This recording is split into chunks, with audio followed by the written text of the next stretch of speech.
তুমি যতগুলো গোল করতে পারবে ততগুলো কুকিজ খেতে দেব। শুধুমাত্র এই একটি কথার কারণে আজ সেই দরিদ্র ছোট্ট মেসি আজ কিং অব দ্য ফুটবল। 24শে জুন 1987 আর্জেন্টিনার রোজারিওতে জন্ম নেয় এক বিস্ময় বালক। তার নাম লিওনেল মেসি। লিওনেল মেসির পিতার নাম হচ্ছে জর্জ মেসি, যিনি একজন ফ্যাক্টরি ওয়ার্কার ছিলেন, এবং তার মায়ের নাম হচ্ছে সিমিয়া মারিয়া, যিনি একজন গৃহিণী ছিলেন। মেসিরা মূলত 3 ভাই 1 বোন। মেসির পরিবার অনেক দারিদ্রতার মধ্য দিয়ে চলছিল। যেহেতু মেসি তার পরিবারের সব থেকে ছোট ছেলে ছিল, তাই তার প্রতি সবার ভালোবাসা ছিল অনেক। আপনি জানেন কি, মেসি যখন প্রতিটা গোল করে আকাশের দিকে হাত উঁচু করে কার উদ্দেশ্যে গোলগুলো উৎসর্গ করে। আজ মেসি এই অবস্থানে আসার মূল কারিগরকে। আজকের এই ভিডিওতে জানবো এক বিস্ময়কর বালক লিওনেল মেসি সম্পর্কে। সাথে আছে আমি। চলুন জেনে নেই মেসির এই অবস্থানে আসার পেছনে মূল কারিগরকে। আর আপনি যদি এখনো আমাদের রহস্য ফ্যাক্ট চ্যানেলটিকে সাবস্ক্রাইব করে না থাকেন, তাহলে অবশ্যই সাবস্ক্রাইব করে দিবেন। মেসিকে সব থেকে বেশি ভালোবাসত তার নানি। মেসি তখন অনেক ছোট যখন ম্যারাডোনা আর্জেন্টিনাকে বিশ্বকাপ এনে দিয়ে আর্জেন্টিনার একজন স্টার হয়ে যান। পুরো দেশে যত ছোট বাচ্চারা ছিল সবাই স্বপ্ন দেখত যে তারা একদিন ম্যারাডোনা হবে। ছোট্ট মেসি তার নানিকে বলেছিল যে আমি ম্যারাডোনার মতো একজন বড় ফুটবলার হব। ছোট্টবেলায় মেসির ফুটবল খেলার একমাত্র সঙ্গী ছিলেন মেসির নানি। মেসিকে নিয়ে ফুটবল খেলতে যেতেন। তখন কিন্তু লিওনেল মেসির ফুটবল বা বুট কিছুই ছিল না। তখন তার নানি তাদের সংসারে এত অভাব চলাকালীন সময়ে তার মা বাবাকে বলেন মেসির জন্য একটি ফুটবল এবং বুটের ব্যবস্থা করে দেন। মেসির নানির বিশ্বাস ছিল যে মেসি একদিন পৃথিবীর সবথেকে বড় ফুটবলার হবে। মাত্র 4 বছর বয়সে মেসির নানি মেসিকে নিয়ে একটি লোকাল ক্লাবে ভর্তি করে দেন। 2 বছর ওই ক্লাবে প্র্যাকটিস করার পর মেসি আরেকটি ক্লাবে চলে যায়।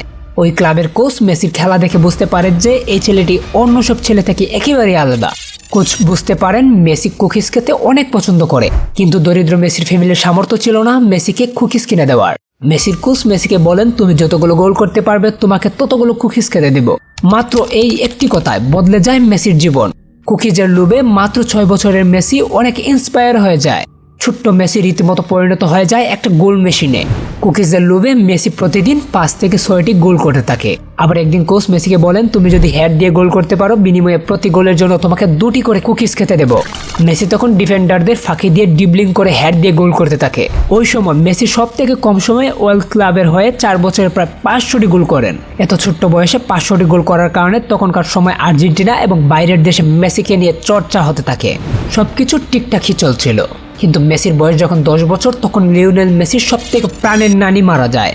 আর সেই কারণে লিওনেল মেসি 10 নম্বর জার্সি পরে থাকে। এবং আজও আপনি লক্ষ্য করলে দেখবেন মেসি যখন গোল করেন, গোল দেওয়ার পর 2 আঙ্গুল উপরের দিকে তুলে মেসি তার নানির উদ্দেশ্যে তার গোলগুলো উৎসর্গ করেন। একটি ইন্টারভিউতে মেসি বলেন তার এত বড় ফুটবল প্লেয়ার হওয়ার পেছনে সব থেকে বেশি অবদান রয়েছে তার নানির। ঠিক তারপরে মেসির জীবনে নেমে আসে এক কালো অধ্যায়। মেসির মা বাবা জানতে পারেন যে মেসির একটি অসুখ হয়েছে, মানে গ্রোথ এফিসিয়েন্সি ডিসঅর্ডার। এই অসুখের কারণে মেসি আর লম্বা হবে না, এবং তার চিকিৎসা করাতে গেলে প্রতি মাসে তাদের পরিবারকে খরচ করতে হতো $1500। মেসির পরিবার অনেক দরিদ্র ছিল, তাদের 2 বেলা কোনো মতে খেতেও অসুবিধা হতো। সেখানে মাসে লাখ টাকা খরচ করার ক্ষমতা তাদের ছিল না, যার কারণে মেসির বাবা ওয়ার্ল্ড ক্লাবকে রিকোয়েস্ট করে মেসির চিকিৎসা খরচ বহন করার জন্য। কিন্তু ওই সময় তারা বলে যে আমরা কিছুটা সাহায্য করতে পারবো, কিন্তু এত টাকা দিতে পারবো না। একসময় মেসির বয়স যখন 13 বছর, অর্থাৎ 2000 সালে, মেসির এক আত্মীয় যিনি স্পেন শহরে বসবাস করতেন, তিনি মেসির বাবাকে বলেন যে বার্সেলোনা ইয়াং প্লেয়ারের জন্য একটি ট্যালেন্ট হান্ট প্রোগ্রাম চলছে। এরপর মেসির মা বাবা মেসিকে নিয়ে চলে আসেন, এবং ওই সময় বার্সেলোনা ক্লাবের টেকনিক্যাল ডিরেক্টর চার্লি মেসি সম্পর্কে নিউজে অনেক কিছু দেখেছিলেন এবং শুনেছিলেন যে আর্জেন্টিনায় একটি ছোট্ট ছেলে রয়েছে যাকে কিনা ভবিষ্যৎ ম্যারাডোনা বলা হয়। সেই প্রতিযোগিতায় বার্সেলোনা ক্লাবের সবার নজর মেসির দিকে ছিল। বার্সেলোনা ক্লাবের ডিরেক্টর মেসির বাবাকে বলেন তারা মেসির সমস্ত চিকিৎসার খরচ বহন করবে, কিন্তু তার জন্য মেসিকে প্রথমে সিলেকশনে পাশ করতে হবে। সেই সিলেকশনে মেসি এত ভালো পারফরমেন্স করে যে বার্সেলোনা ক্লাবের সবাই অবাক হয়ে শুধুমাত্র মেসির দিকেই তাকিয়েছিল।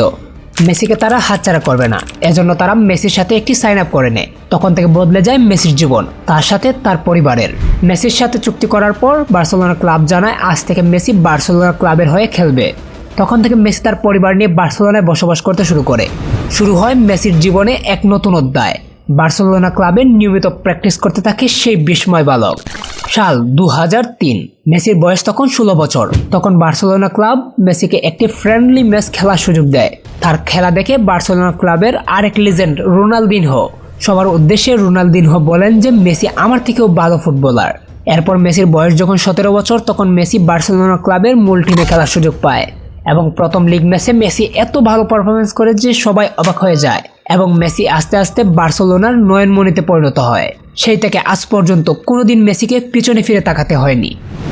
2009 সালে প্রথমবারের মতো ফিফা ব্যালন ডিওরের খাতায় নাম লেখান। ইতিহাসে লিওনেল মেসি একমাত্র ফুটবল প্লেয়ার যার কাছে 7টি ব্যালন ডিওর রয়েছে। এরপর দ্বিতীয় অবস্থানে রয়েছেন ক্রিস্টিয়ানো রোনালদো।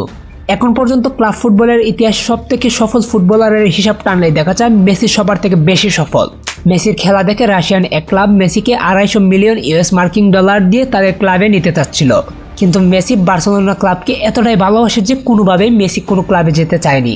দীর্ঘদিন ধরে মেসি বার্সেলোনা ক্লাবে খেলেন, কিন্তু অবশেষে ফাটল ধরে বার্সেলোনা এবং মেসির সম্পর্কে। 2021 সালে লিওনেল মেসি অবশেষে পিএসজি ক্লাবে চলে আসেন। শেষ করতে চলেছি আজকের পর্ব। মেসির সফলতার বিষয়ে এক ভিডিওতে বলা সম্ভব নয়। মেসির ইনকামের বেশিরভাগ টাকা দান করে দেন দরিদ্র শিশুদের মধ্যে। দরিদ্র শিশুদের জন্য মেসি খুলে দিয়েছেন অগণিত বিদ্যালয়, যেগুলো একমাত্র মেসির অর্থায়নে চলে। আশা করি আপনারা কিছুটা হলেও ধারণা পেয়েছেন লিওনেল মেসির জীবন সম্পর্কে। তো বন্ধুরা, আজকে ভিডিওটি এই পর্যন্তই। ভিডিওটি যদি আপনাদের ভালো লেগে থাকে তাহলে অবশ্যই একটি লাইক দিতে পারেন। আপনার মতামত সম্পর্কে লিখতে পারেন আমাদের কমেন্ট বক্সে। আর কি বিষয়ে ভিডিও দেখতে চান তা জানাতে পারেন আমাদের। আজকের মতো বিদায় নিচ্ছি। সাবস্ক্রাইব করে দেখতে থাকুন রহস্য ফ্যাক্ট। ধন্যবাদ।